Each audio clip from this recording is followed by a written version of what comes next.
Valente da Pátria, boa tarde. Aqui Ana Inês Fachin, Movimento Bandeira dos Fortes, ANP, Asbrapa e Bento Brasil, 16 de julho de 2025, agora 17 horas, 22 minutos, neste momento. Recolhida em oração. Bento Gonçalves, Rio Grande do Sul. Valente, o nosso Brasil precisa agora, mais do que nunca, da tua oração, da minha oração, da nossa oração. Então, eu te convido para uma novena nacional em favor do Brasil, a partir de hoje, todos os dias, às 18h30. Não importa onde, nem qual seja a tua religião, faz no teu íntimo, onde tu estiver, uma oração junto comigo, de gratidão, de fé, de boas energias para o Brasil. Eu não preciso te dizer mais nada, eu sei que tu entendeste. E se houver uma chance de chegar ao seu destino, eu peço que tu me ajudes a levar adiante este áudio com um pedido teu e meu ao Papa Leão XIV para que ele envie uma mensagem sua ao Brasil. Quem sabe há tempo de ser incluída na nossa novena. O Brasil vai precisar dessa egrégora. E no dia 26 de julho, sábado, às 16 horas, em cada cidade do Brasil, eu partilho contigo o convite que eu também recebi. Faz na tua cidade, vamos orar juntos, num ato ecumênico de clamor a Jesus por liberdade e justiça. Compartilha esse convite tu também. Fala com teus vizinhos, tua igreja, teu pastor, escola, colegas de trabalho, patriotas, enfim, definam junto com a prefeitura um lugar para essa hora de oração. É uma hora de oração em silêncio, sem microfones, sem palcos, apenas juntos, cada qual na sua religião, na sua prece. O mundo precisa ver isso e sentir a verdadeira alma do povo brasileiro. O ator Rob Schneider, essa semana ele publicou no X, ele disse assim: qualquer pessoa que tenha a sorte de já ter visitado o Brasil vai ser como eu, transformada para sempre pela gentileza e pelo calor do povo brasileiro. Esse carinho nunca me abandonou. Então, quando suas liberdades são diminuídas e sua liberdade de expressão é retirada, eu sinto que eu devo expressar o meu apoio e levantar a minha voz.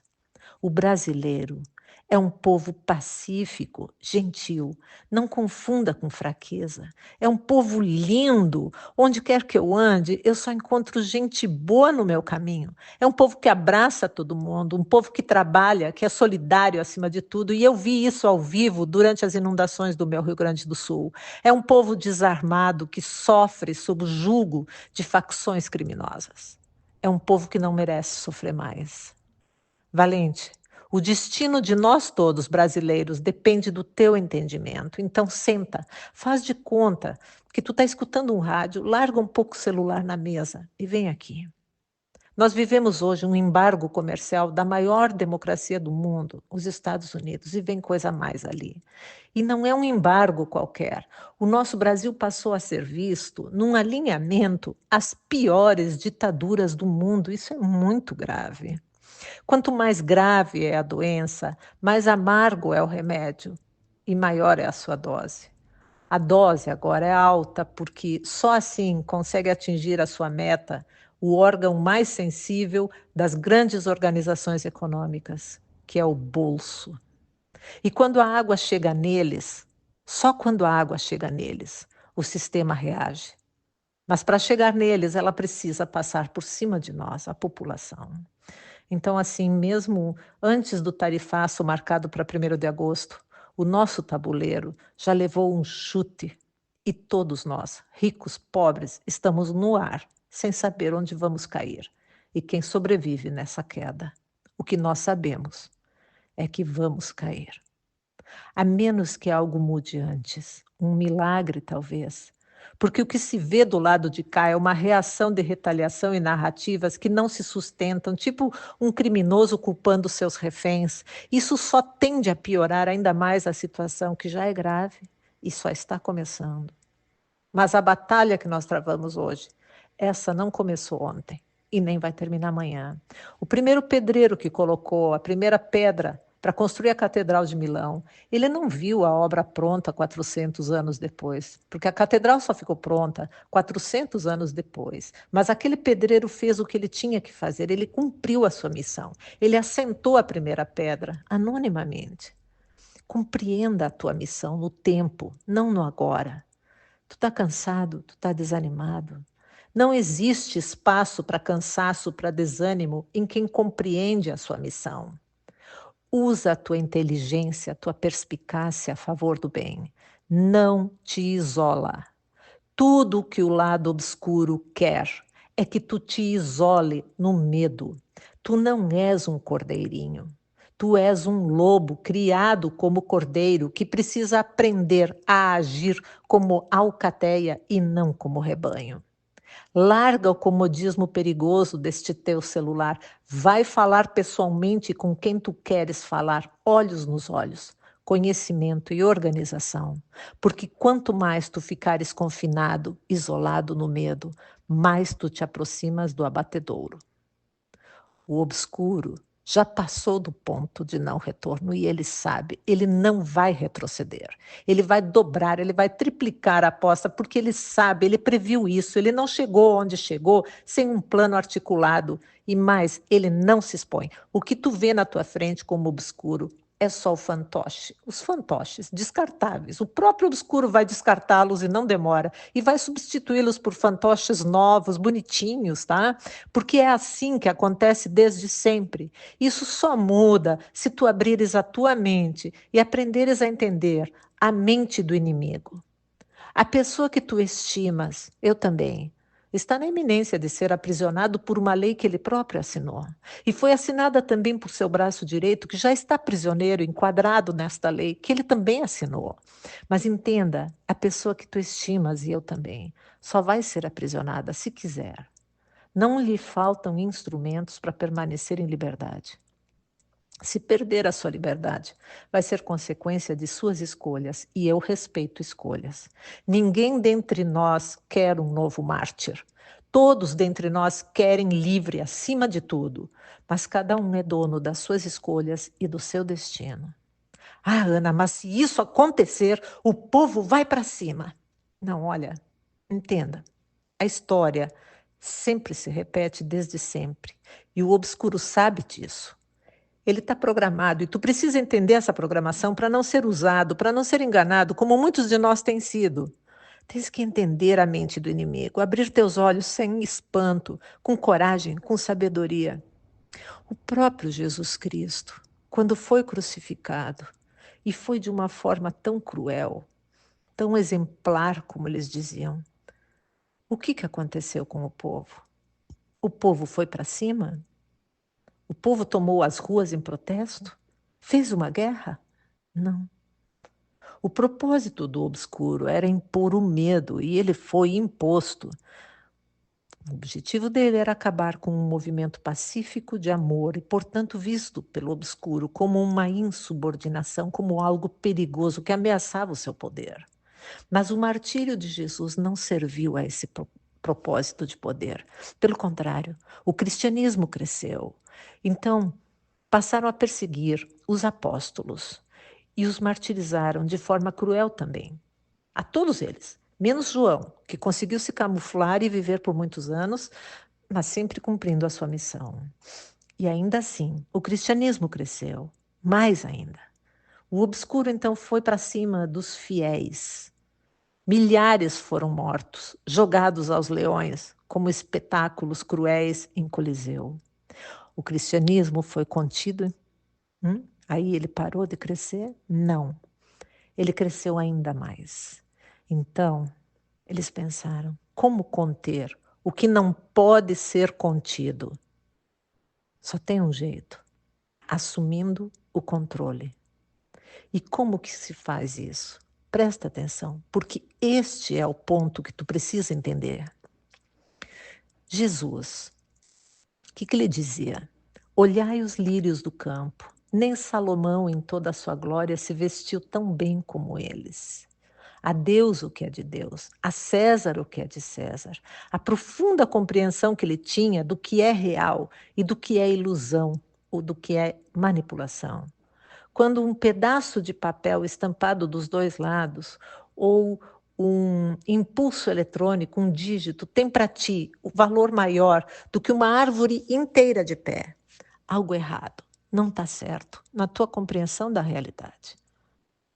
Porque uma vez cortada essa árvore, o pedaço de papel ou o dígito não tem capacidade para gerar uma outra árvore. O pedaço de papel e o dígito é ilusão, é manipulação. A árvore é real. Está entendendo? Jesus Cristo não pregava templos, nem ouros, ele não tinha templos. Ele pregava ao ar livre, nas montanhas, nas estradas, nos caminhos, nas praças. Por que nós temos templos e ouros? Pensa, como conter o que não pode ser contido? Assumindo o controle. Observa, nos primórdios, depois da crucificação, quando começaram a surgir os templos, quem os construiu? E os pobres, os verdadeiros fiéis de Cristo, não podiam entrar nos templos. E se entrassem, deveriam ficar lá atrás, bem atrás, enquanto os nobres ficavam na frente. Eu sou cristã, Jesus é o meu guia. Me dói, mas veja só, a igreja, em seus primórdios, ela foi criada com o propósito de unir cristãos ou de controlar cristãos e perseguir mártires que viraram santos e passaram a ser dolorosamente usados como moeda, estatuetas e outros símbolos até hoje vendidos. A igreja mudou, mas uma cruz, que é a memória imortal de tamanho sacrifício infinito de Jesus, jamais poderia ser vendida ou comprada entre cristãos, como um objeto a mais até na Shopee. Cuidado com as armadilhas. Enxergue a árvore, enxergue o que é real, não o símbolo. Bom, aí lembra que a história se repete, né? Então, tu precisa entender a mente do inimigo, correto? Quando ele percebe que não consegue conter o que não pode ser contido, o que ele faz? Ele se traveste de novo líder e assume o controle de todos. Transporta isso para o nosso tempo hoje. E aí tu vais ver a nova direita limpinha, falcianinha, né? Falsa, né? Que esse lado obscuro cria para substituir aos patriotas, que eles rotulam propositadamente de extrema direita, e não existe extrema, nem direita, nem esquerda, existe manipulação. A jornalista Paula Schmidt tem uma definição praticamente perfeita. Ela diz o seguinte: esquece essa coisa de direita, esquerda e centro. Hoje o mundo é dividido entre os que enganam, os que são enganados e os que já entenderam a sacanagem toda. Eu digo que é uma definição quase perfeita, porque não se trata de hoje, mas de desde sempre. Tu já deve conhecer a técnica do bom e do mal, né? Geralmente ela é usada em negociações, mas ela age no controle do comportamento das pessoas. É um sujeito que faz o papel de bom e o outro que faz o papel de mal perante uma terceira pessoa. Mas ambos estão juntos. Essa pessoa se sente acuada pelo mal, né? Então ela se aproxima de quem? Do bom, aquilo que ela acha bom. E qualquer solução que esse suposto bom lhe apresente, mesmo que seja ruim, é melhor do que aquela do mal. Então a pessoa aceita. E o bom, né? Esse falso bom vira o herói, salvador da pátria. Tá entendendo? Molusco e chuchu, o mal e o bom, a serviço do sistema. Molusco mal, potencializado pelo crazy boy lá da Suprema Vergonha, instiga irresponsavelmente a maior democracia do mundo e provoca até a não poder mais uma escalada de crise internacional absurda contra todos nós, jogando a culpa nos outros, claro, enquanto o chuchu, um bom mais falso que nota de 3, abre aqueles seus braços para os mega empresários, né, em apuros, que precisam de alguma coisa contra a taxação, e também o agro, que precisa de uma solução urgente, qualquer que seja. Vai vendo. Molusco e careca são como o bode na sala. Quando tem um problema que não se quer resolver, se larga o bode na sala e ele passa a ser o problema. Aí é só aparecer alguém previamente combinado, leia-se chuchu, para retirar o bode. que todos vão ficar aliviados como se ele fosse o seu salvador, como se o problema tivesse sido resolvido. Entendeste? Ai, Ana, tá, mas e aí? E aí? Aí que, enquanto tu fica gritando fora molusco, o obscuro te usa, porque ele está prestes a catapultar a qualquer momento o chuchu, que é o seu fantoche preferido desde sempre, desde antes das eleições, e eu fiz um áudio sobre isso lá. E ele vem como a fênix colorida, programado para ser o salvador diante das ameaças extremistas, ele vai ser o moderador, com o aplauso de todos. E ele vai assinar o quê? A anistia. E tu vai aplaudir, né? Anistia é perdão para quem cometeu delitos, tornando nulas as suas condenações. Tu entendes que é este o caso? Eu pergunto a quem defende a anistia. Por acaso tu conheces alguém que cometeu delitos no 8 de janeiro e foi condenado com o devido processo legal, portanto um criminoso cumprindo pena? Eu, particularmente, não conheço ninguém. Anistia é perdão para criminoso, uma condenação eterna. Essa pessoa assume para o resto da sua vida a condição de um criminoso, embora perdoado. Anistia é a armadilha plantada pelo obscuro na nossa própria base. Ai, Ana, se não é assim, não tem outro jeito, tu tem que entender que isso é ao menos ruim.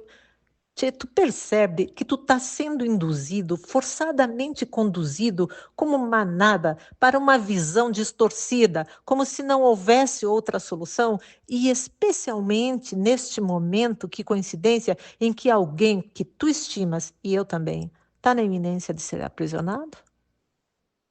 Nós estamos todos no meio desta pressão. Pensa e raciocina.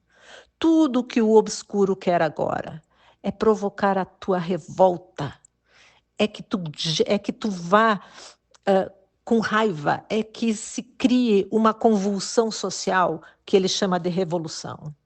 Porque ele sabe que depois de uma revolução é ele mesmo quem surge como a fênix colorida, salvadora de todos, e se instala com um poder absoluto que alguns chamam de comunismo.